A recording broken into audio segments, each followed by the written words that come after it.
নমস্কাৰ বোলো সকলোকে পুনৰবাৰ আপু নিউজৰ অন্য এটা ভিডিঅ'লৈ স্বাগতম জনাইছো। আপোনালোকৰ যদি পাঞ্জাব নেশ্যনেল আৰু ষ্টেট বেংকত একাউণ্ট আছে তেনেহলে আপোনালোকৰ কাৰণে দুটাকৈ নতুন নিয়ম ঘোষণা কৰিছে।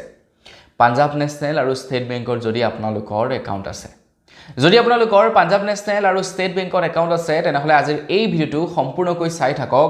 আপোনালোক সকলোৰে কাৰণে ঘোষণা কৰে সেই দুটা নতুন নিয়মনো কি সেই সম্পৰ্কে আজিৰ এই ভিডিঅ'টোত মই আপোনালোকক A to Z ডিটেইলছত জনাম। তো মই শ্ৰীপাঞ্জী গগৈ, আপোনালোকে চাই আছে আপু নিউজ। আহক আৰম্ভ কৰোঁ আজিৰ ভিডিঅ'।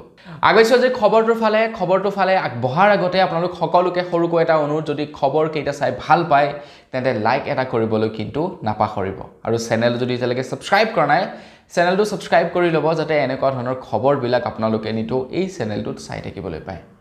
আগবাঢ়িছোঁ প্ৰথমটো সলনি হোৱা নিয়মৰ ফালে, আৰু এই নিয়মটো ওলাই পৰিছে পাঞ্জাব নেশ্যনেল বেংকত যিসকলৰ একাউণ্ট আছে তেওঁলোকৰ বাবে। তো আপোনাৰ বাৰু কোন বেংকৰ একাউণ্ট আছে সেইটো আকৌ এবাৰ কৈছোঁ, কমেণ্ট ছেকশ্যনত জনাই থৈ যাব। তো পাঞ্জাব নেশ্যনেল বেংকত যিসকল লোকৰ একাউণ্ট আছে বহুতৰে একাউণ্ট 13 ছেপ্টেম্বৰৰ পাছত বহুতৰে একাউণ্ট বন্ধ হৈ যাব বুলি পাঞ্জাব নেশ্যনেল বেংকৰ তৰফৰ পৰা ঘোষণা কৰিছে। 13 ছেপ্টেম্বৰৰ পাছত পাঞ্জাব নেশ্যনেল বেংকত একাউণ্ট থকা বহুতৰে একাউণ্ট ৰেণ্ডমলি বন্ধ কৰি দিব বুলি কৈছে পাঞ্জাব নেশ্যনেল বেংকৰ ফালৰ পৰা। এতিয়া কিয় বন্ধ কৰিব, আপোনাৰো বন্ধ হ'ব নেকি? যিসকল মানুহে বিগত 3 বছৰ ধৰি পাঞ্জাব নেশ্যনেল বেংকত কোনো ধৰণৰ ট্ৰানজেকশ্যন কৰা নাই, যিবিলাক বেংকৰ একাউণ্টত বিগত 3 বছৰ ধৰি 1 টকা জমাও হোৱা নাই, 1 টকা উইথড্ৰও হোৱা নাই, সেইবিলাক বেংকৰ একাউণ্ট এতিয়া ডিএক্টিভ কৰি দিব বুলি কৈছে পাঞ্জাব নেশ্যনেল বেংকৰ তৰফৰ পৰা। মানে সেই বেংকৰ একাউণ্টবিলাক কোনেও চলাব নোৱাৰিব। যদিহে আপোনালোকৰ পাঞ্জাব নেশ্যনেল বেংকৰ একাউণ্ট আছে আৰু বিগত 3 বছৰ ধৰি যদি আপোনালোকে কোনো লেনদেন কৰা নাই তেনেহ'লে সেই একাউণ্টসমূহ এতিয়া পাঞ্জাব নেশ্যনেল বেংকে বন্ধ কৰি দিব বুলি কৈছে। কিন্তু এইখিনিতে এটা ভাল কথাও, আপোনালোকে বন্ধ হৈ গ'লেও চিন্তা কৰিব নালাগে, সেই একাউণ্ট পুনৰাই KYC জমা কৰি আপোনালোকে ৰিএক্টিভ কৰিব পাৰিব।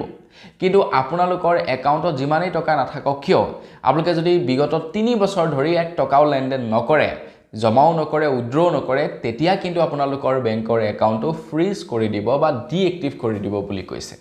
তো তাৰ কাৰণে আপোনাৰো একাউণ্টটো খোলা যদি বহুত বছৰ হৈ গ'ল, বহুদিন ধৰি আপোনালোকে যদি ট্ৰানজেকশ্যন কৰা নাই, শীঘ্ৰেই আপোনালোকে হয়তো টকা 1000 জমা কৰি দিয়ক, নতুবা টকা 1000 আপোনাৰ বেংকৰ একাউণ্টৰ পৰা উইথড্ৰ কৰক।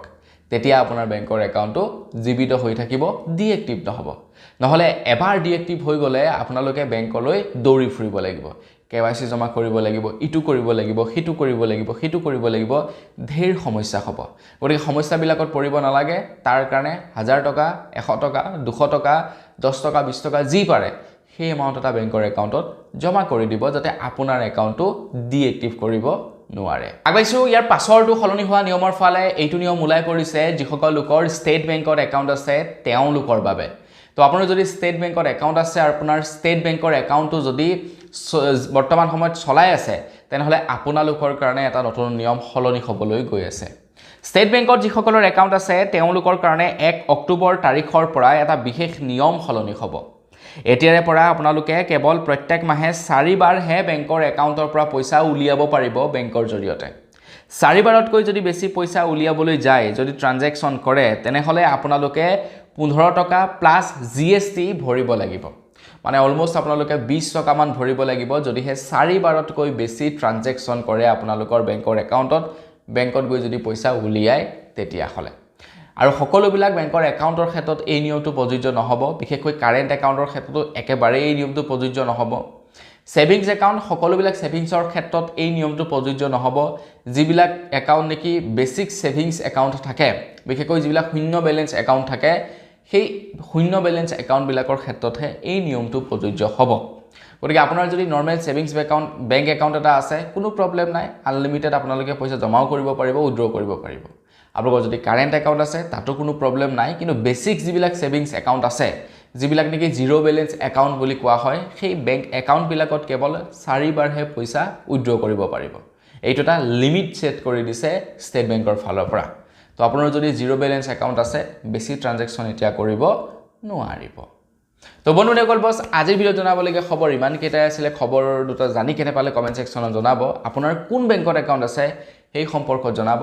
আজিৰ ভিডিঅ'ত ইমানেই, পুনৰ এটা লগ কৰাৰ কাৰণে বিদায় মাগিছোঁ। ধন্যবাদ। জয় অসম।